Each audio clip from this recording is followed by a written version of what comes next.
ಬದುಕಿದ್ದು ಜಟಕ ಬಂಡಿ, ಇದು ವಿಧಿಯೋಡಿಸುವ ಬಂಡಿ. ಹಾಯ್ ಹಲೋ ನಮಸ್ತೆ, ನಾನು ರಾಜು. ಅಷ್ಟೇ ನೀವು ನೋಡ್ತಿದ್ದೀರಾ centre point Kannada YouTube channel. Doctor Rajkumar ಅವರು ಅಭಿಮಾನಿಗಳನ್ನ ದೇವರು ಅಂತ ಕರೆಯೋದಕ್ಕೆ ಒಂದು ಚಿಕ್ಕ ಕಾರಣ ಇದೆ. ಡಾಕ್ಟರ್ ರಾಜ್ಕುಮಾರ್ ಅವರ ಎರಡನೇ ಚಿತ್ರ ಸಹೋದರಿ ಬಿಡುಗಡೆಯಾದ ಸಂದರ್ಭ ಅದು.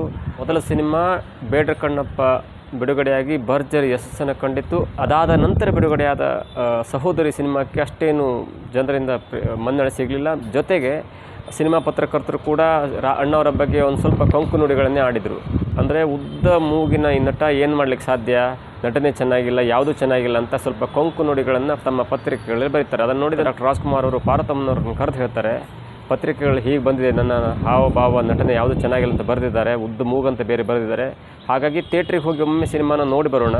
ಒಂದು ವೇಳೆ ನಮಗೆ ಆ ನಟನೆ ಹಾವಭಾವ ಇಷ್ಟ ಆಗಿಲ್ಲ ಅಂದರೆ ಮತ್ತೆ ರಂಗಭೂಮಿ ಕಡೆ ಮುಖ ಮಾಡೋಣ. ಸುಮ್ಮನೆ ಸಿನಿಮಾ ನಟನೆ ಮಾಡಿ ಜನರಿಂದ ಬಯಸ್ಕೊಳ್ಳೋದಕ್ಕಿಂತ ಅವ್ರು ಮರಳಿ ರಂಗಭೂಮಿಗೆ ಹೋಗುವ ಅಂತ ಹೇಳಿ ಪಾರ್ವತಮ್ಮ ರಾಜ್ಕುಮಾರ್ ಅವರನ್ನು ಅಣ್ಣವರು ಸಿನಿಮಾ ಥಿಯೇಟ್ರಿಗೆ ಕರ್ಕೊಂಡು ಹೋಗ್ತಾರೆ.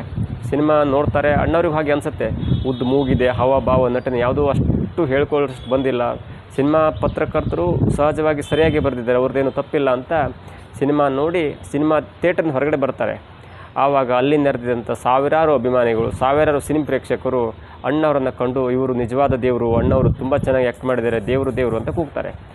ಆ ಮಾತಿನಿಂದ ದಿಗ್ಭ್ರಾಂತ ಅಥವಾ ಮಾತೇ ಹೊರಡದಂಥ ಡಾಕ್ಟರ್ ರಾಜ್ಕುಮಾರ್ ಅವರು, ನಾನು ದೇವರಲ್ಲ, ನನ್ನಂಥವನನ್ನು ನಿಮ್ಮ ಹೃದಯದಲ್ಲಿ ಜಾಗ ಕೊಟ್ಟು ಇಟ್ಕೊಂಡಿದ್ರಲ್ಲ, ನೀವು ದೇವರುಗಳು, ಅಭಿಮಾನಿಗಳೇ ದೇವರುಗಳು ಅಂತ ಅಭಿಮಾನಿಗಳನ್ನು ಮೊಟ್ಟ ಮೊದಲ ಬಾರಿಗೆ ದೇವರು ಅಂತ ಕರೀತಾರೆ. ತಮ್ಮ ಎರಡನೇ ಸಿನಿಮಾ ಸಹೋದರಿಯಿಂದ ಅಭಿಮಾನಿಗಳನ್ನ ಅಣ್ಣವರು ಅಭಿಮಾನಿ ದೇವರುಗಳಂತ ಕರ್ಕೊಂಡು ಬಂದರು.